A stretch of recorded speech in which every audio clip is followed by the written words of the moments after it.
ஞானத்தை யாரிடம் கற்பது?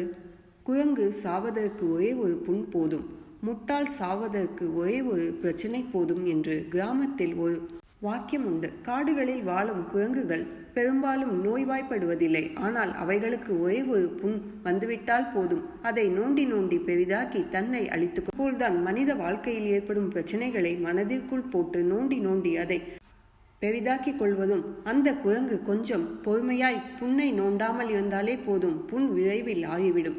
இதை குரங்குக்கு சொன்னாலும் புரியாது. அது புண்ணை நோண்டுவதை நிறுத்தப் போவதில்லை. ஆனால் மனிதன் புரிந்து கொள்ள முடியும் தானே? மனித வாழ்க்கையில் ஏற்படும் பிரச்சனைகளை மனதிற்குள் போட்டு நோண்டி நோண்டி அதை பெரிதாக்கிக் கொள்ளாமல் வாழ முடியும் தானே? மனித மனம் வெறும் மனம் மட்டுமே, மனித மனம் குரங்கு அல்ல என்று புரிந்து கொள்ளுதல் தான் ஞான உதயம். இந்த புரிதல் எப்போதும் இயற்கையில் எதிர்பாராத தருணங்களில் நடந்து கொண்டேதான் இருக்கிறது. இதில் புரிந்து கொள்வது எல்லாமே சீடர்கள், புரிய வைப்பவை எல்லாமே குரு. இந்த மொத்த நிகழ்வும் ஆன்மீகம் எனப்படுகிறது. தத்தாத்ரேயர் எனும் அவதூதர் காட்டில் சுற்றி கொண்டிருந்த போது ஒரு நாட்டின் மன்னனை சந்தித்தார். தத்தாத்ரேயர் மிக மகிழ்ச்சியாக இருந்ததைக் கண்ட அரசன் அவரது மகிழ்ச்சிக்கான காரணத்தையும் அவரது குரு யார் என்பதையும் கேட்டான். எனக்கு 24 குருமார்கள் இருக்கின்றனர் என்றார் தத்தாத்ரேயர். இந்த பதிலை கேட்டு ஆச்சரியப்பட்ட அரசன், சுவாமி, ஒருவருக்கு ஒரு குருதானே இருக்க முடியும்? தங்கள் பதில் வித்தியாசமாக உள்ளதே என்றான். அவனிடம் பஞ்சபூதங்களான ஆகாயம், நீர், நிலம், நெருப்பு, காற்று, சந்திரன், புறா, மலைப்பாம்பு, கடல், வீட்டில் உள்ள பூச்சி, வண்டு, தேனீ, குளவி, சிலந்தி, யானை, மான், மீன், பருந்து, பாம்பு ஆகியவையும், நாட்டியக்காரி, பிங்களா, ஒரு குழந்தை, ஒரு பணிப்பெண், அம்பு தயாரிப்பவன், சூரியன் ஆகியோரும் என் குருக்கள் ஆவார் என்றார் தத்தாத்ரேயர்.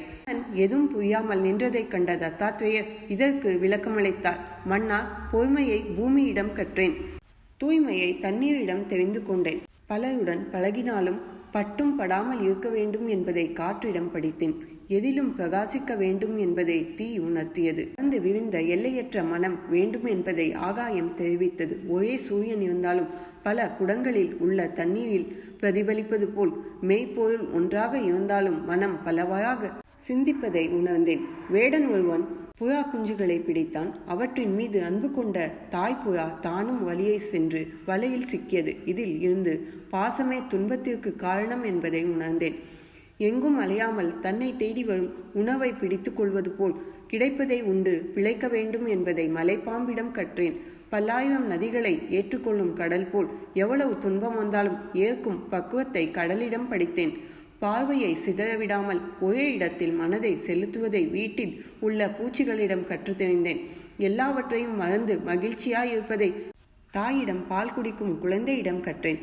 பணிப்பெண் ஒருத்தி அரிசி பிடைக்கும் போது வளையல்கள் உரசி ஒலி எழுப்பின. 2 வளையல்களில் ஒன்றை அவள் கலற்றியதும் ஒலி அடங்கியது. இதில் இருந்து 2 பேர் இருந்தாலும் தேவையற்ற விவாதம் ஏற்படும் என்பதை புரிந்து கொண்டு தனிமையே சிறந்ததென்று முடிவுக்கு வந்தேன். காலில் முள் குற்றியதால் மாட்டிக்கொண்ட பெண் யானையை பார்த்த ஆண் யானை அதன் மேல் ஆசை கொண்டு அதுவும் விழுந்தது. இதில் இருந்து பெண்ணாசையின் துன்பத்துக்கு காரணம் என்பதை உணர்ந்தேன் என்று ஒவ்வொரு பொருளுக்கும் விளக்கமளித்தார். இதை கேட்ட அரசன் பூர்ண அமைதியடைந்தான்.